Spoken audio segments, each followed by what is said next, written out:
പാവറട്ടി വെന്മേനാട് തത്തക്കുളങ്ങര മകരഭരണി കാർത്തികവേല മഹോത്സവത്തിന് കൊടിയേറി. ക്ഷേത്ര മേൽശാന്തി സൂര്യനാരായണ ഭട്ട് കൊടിയേറ്റ് കർമ്മം നിർവഹിച്ചു. തുടർന്ന് വിവിധ സമുദായങ്ങളുടെ മേളത്തോടുകൂടിയ ചുറ്റുവിളക്ക് നടന്നു.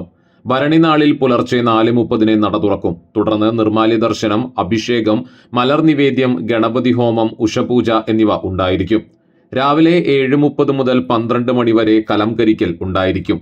ഉച്ചയ്ക്ക് 12:30 ഉച്ചപൂജ, തുടർന്ന് 3:30 എഴുന്നള്ളിപ്പ്, 5 പാണ്ടിമേളം, 6:30 ദീപാരാധന, 7 എടപ്പാൾ രാമൻകുറുപ്പിന്റെ നേതൃത്വത്തിൽ കളമെഴുത്തുപാട്ട് എന്നിവ ഉണ്ടായിരിക്കും. പുലർച്ചെ 3 മണിക്ക് പടന്ന സമുദായത്തിന്റെ ഐവർകളി അരങ്ങേറും.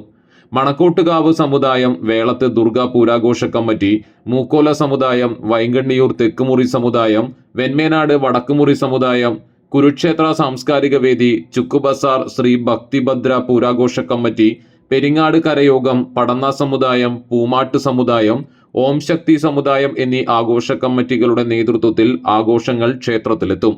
കൊമ്പൻ പാറേമക്കാവ് അയ്യപ്പൻ ഭഗവതിയുടെ തിടമ്പേറ്റും.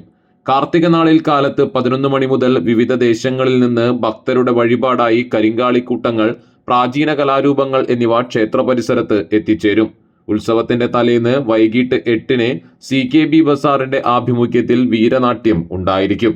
ക്ഷേത്ര committee president Babu Melveettil, secretary Sadasivan Korissery, treasurer Girish Peechi, vice president Pramod Vellaparambil, Shymon Chalakath, joint secretary MS Suresh, Ranjith Chalakath, മാതൃസമിതി പ്രസിഡന്റ് നളിനി കടവിൽ, സെക്രട്ടറി സ്മിത പ്രദീപ് തുടങ്ങിയവർ ആഘോഷങ്ങൾക്ക് നേതൃത്വം നൽകും.